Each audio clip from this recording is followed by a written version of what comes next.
Salut à tous, c'est Pang de la chaîne, bienvenue sur cette vidéo qui aujourd'hui va parler d'auto-hypnose et de suggestion.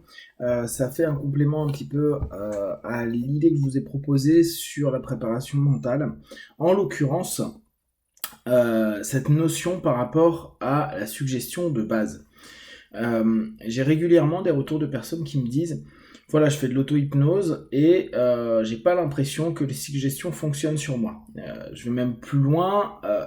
En session, il y a des personnes qui vont nous dire ah bah cette suggestion, je parle sur des sessions en direct, hein, euh, cette suggestion, j'ai pas l'impression qu'il se passe quelque chose en moi.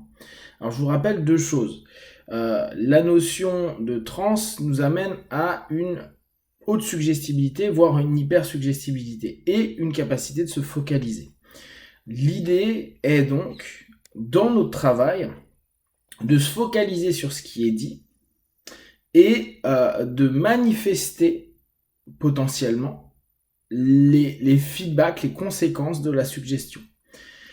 Si vous restez sur un plan juste mental, c'est-à-dire que vous faites votre suggestion et que vous la répétez, ce qui a du bon sur pas mal d'aspects, parce qu'au moins on peut se dire qu'on est en train de faire des inputs qui sont plutôt positifs et qui vont dans une direction qui devrait, à moyen long terme, nous permettre quelques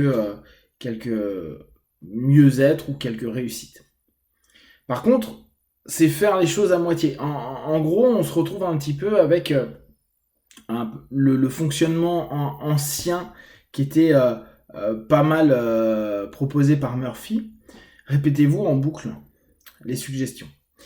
Moi, j'aime bien cette notion-là, mais clairement, il manque quelque chose. Si on parle d'auto-hypnose, d'autosuggestion, il va être important de ramener un impact physique et émotionnel. Et si pendant votre suggestion, il n'y a pas d'impact physique et émotionnel, c'est à vous, c'est à nous, quand on bosse, de le créer. Quand on se donne une suggestion, c'est d'aller chercher dans notre corps ce qu'on attend, comment on pourrait se sentir, comment on aimerait se sentir. Et émotionnellement, la même chose. Si vous gardez la suggestion simplement dans la tête, c'est bien, mais ça va complètement réduire l'impact et l'utilité de la suggestion. Que ce soit en auto ou en hétéro, on doit absolument se discipliner, s'investir dans les suggestions pour qu'il y ait réellement quelque chose qui se crée. C'est-à-dire que quand vous allez vous dire je vais mieux, de mieux en mieux, si on reprend Coué, on doit vraiment se ressentir dans son corps au moins une détente, un relâchement, une légèreté, un mieux-être quelconque. Et émotionnellement, quelque chose qui devrait ressembler à du plus positif. Après, qu'importe comment elle va s'exprimer. Si c'est pas le cas, à vous d'imposer dans cette suggestion un écho avec votre corps, un écho avec vos émotions.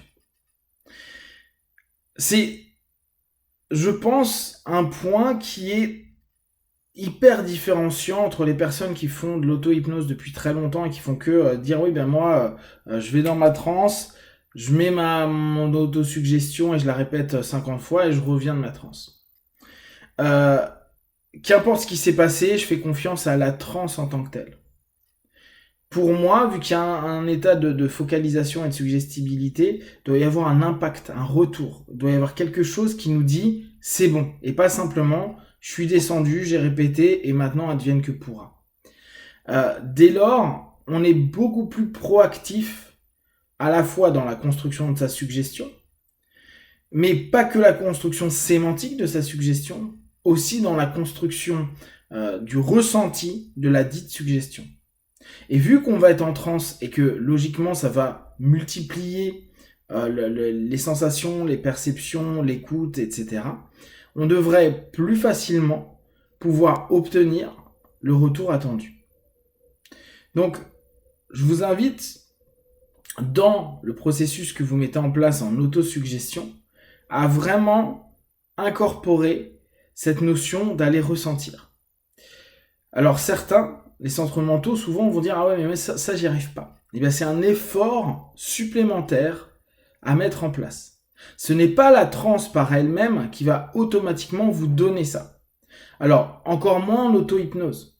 Parfois, en hétéro-hypnose, étant donné qu'il y a un praticien qui est en train de cibler, répéter, multiplier la suggestion, au bout d'un moment, le mental fait couler une répercussion sur le corps. Mais c'est pas toujours le cas. Et c'est pour ça que l'investissement du partenaire est nécessaire dans l'hypnose hellmanienne, dans l'hypnosophie, etc. C'est vraiment un point clé. 50% du boulot est fait par le partenaire. Et c'est pas la toute-puissance du praticien en travers de sa suggestion qui va vous aider. C'est la suggestion qui doit faire écho à quelque chose qu'après on va démultiplier, accompagner, ouvrir à, pour obtenir au moins une sensation, une perception qui, dans l'instant, et là je parle pas à N plus X, dans l'instant est déjà présent. Ce qui va nous valider la capacité et l'accueil de cette suggestion. Et dès lors, notre capacité à plus long terme, post-séance, à continuer à vivre cette notion-là, soit sur de la répétition, donc en retour en auto-hypnose et en répétant cette notion-là, soit en continuant à percevoir dans son corps et dans ses émotions, ou dans sa tête, pardon, les variables qu'il va y avoir. Donc, si vous avez cette difficulté avec justement la suggestion, je vous invite vraiment à y incorporer de la sensation corporelle et de l'émotion pour vraiment avoir notre triptyque mental, corps et émotion. Si vous avez des questions, des remarques, vous partagez sur Facebook, YouTube, je répondrai le plus rapidement possible. Comme d'habitude, de tout ce que je propose, ne prenez que ce qui est bon juste pour vous. Testez, observez, analysez et concluez. Be one. Ciao.